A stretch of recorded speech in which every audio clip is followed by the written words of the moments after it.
Back in the early to mid-20th century, folks just didn't leave their bedroom walls bare. Walls behind beds weren't just a backdrop. They were part of a carefully considered approach to comfort, warmth, and practical living. Now, you might be thinking, well, that sounds a bit old-fashioned, but there's actually some real profound wisdom in these practices. Understanding why our grandparents avoided bare walls isn't about nostalgia. It's about applying centuries of practical insight to improve our lives today, even in fully modern homes. Before central heating was common, our grandparents had to get creative to stay warm through those long, harsh winters. Bedrooms, especially the ones along outside walls, were always more vulnerable to drafts and cold seeping in. If you left a bed against a bare wall, the cold could transfer right through the structure, chilling you at night. So instead, families often put up thick quilts, tapestries, or even framed cloth panels along the wall behind the bed.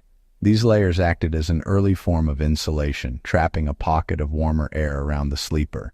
This same principle can be used today if you're trying to save on heat in a room without relying just on electricity. Even in modern homes with radiant heating, adding a heavy headboard, a padded wall hanging, or a tapestry behind the bed can help. Not only does this cut down on the chill from a cold wall, but it also creates a sense of thermal security that makes it easier to get a good night's sleep. Our grandparents, well, they just seemed to know that bare walls made drafts worse. Cold air likes to settle near surfaces, especially vertical ones like walls. If you put your bed right up against a bare wall, you'd feel that constant air movement across your mattress and bedding. By adding layers of fabric, drapery, or even just a simple wooden headboard, they created a buffer zone.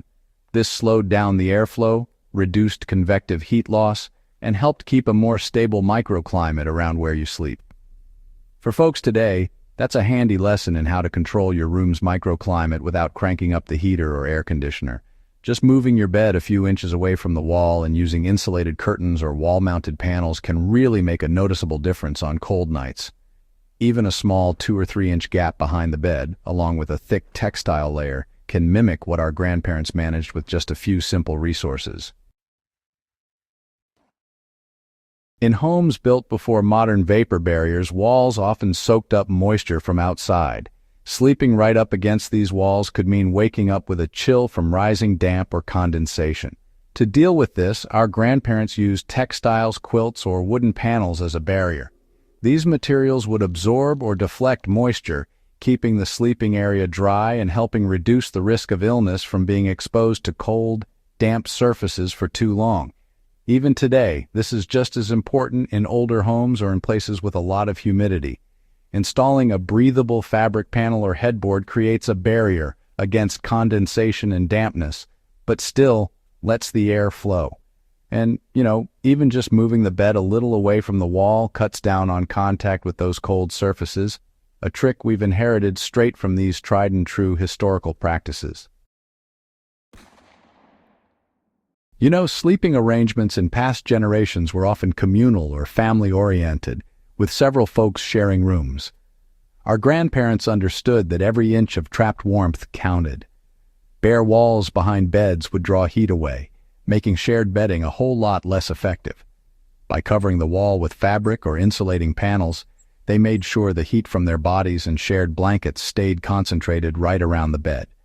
In practical terms today, anyone using shared bedding or just looking to conserve warmth can, replicate this principle. A thick headboard, a layered quilt hung on the wall, or even a heavy tapestry creates a reflective surface for heat. The room stays warmer and you use less energy overall, a direct application of traditional wisdom in a modern survivalist context. Beyond just keeping in the heat, bare walls also amplified sound and, honestly, created a bit of psychological discomfort. In small or poorly insulated homes, nighttime noises from outside or other rooms could sure disturb sleep. By adding texture to the walls, whether it was quilts, tapestries, or shelves filled with books, our grandparents dampened sound and made a more secure, enclosed sleeping environment. Even for modern enthusiasts, this is a real lesson in layered living. Bedrooms with a layer of fabric or insulating material on the wall behind the bed can feel quieter and more private. For those in survivalist setups, such strategies double as stealth measures. They reduce sound transmission and help maintain discretion in shared or off-grid environments. Finally, there was a subtle understanding that environmental stress could affect health. Cold walls, drafts, and damp surfaces could make arthritis, rheumatism, or respiratory conditions worse. By covering bare walls, folks created an environment that promoted better sleep, improved circulation, and overall physical comfort. It was a preventative approach, really, a form of environmental medicine before modern interventions existed.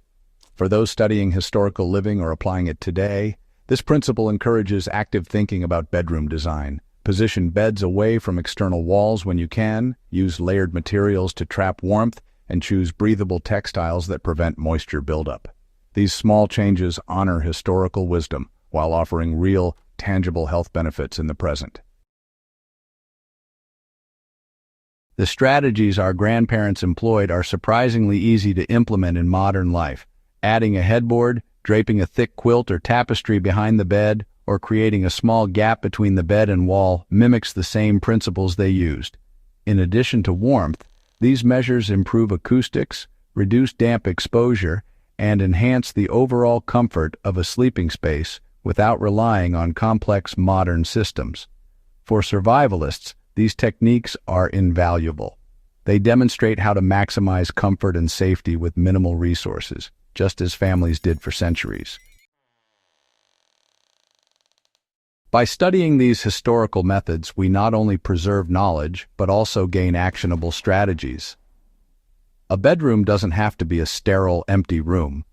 Understanding how our ancestors optimized their environment transforms a simple sleeping space into a functional, healthier, and historically grounded haven.